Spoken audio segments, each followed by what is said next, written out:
After months of tensions being built up, the European Commission finally gave a green light to the euro area countries' budgets, and that included the French one.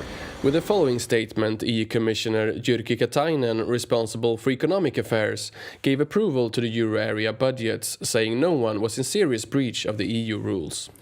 I informed the college this morning that after taking into account all of the further information and improvements communicated to us in recent days, I cannot immediately identify cases of particularly serious non-compliance. Although the Commission go through all the budgets of the euro area countries, the assessment mainly concerned France and Italy. Italy due to high debt, and France for having a budget deficit higher than the approved EU level. Still, neither of the countries comply fully with the EU financial regulation, but Grégory Claeys at the economic think tank Bruegel says it was the right thing to do to approve the budgets.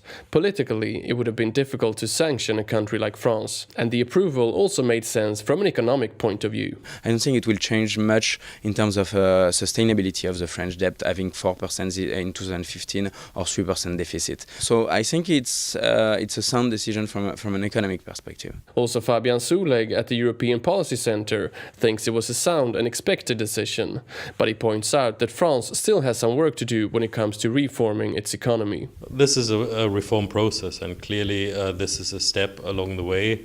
But I think the important thing to recognize is that France needs to make some of the real structural reforms to improve the way the economy works. If France doesn't do that, then it will have this problem every year, which is not a sustainable situation. The Commission will continue to assess the French budget for another month and will present a more detailed opinion in the end of November.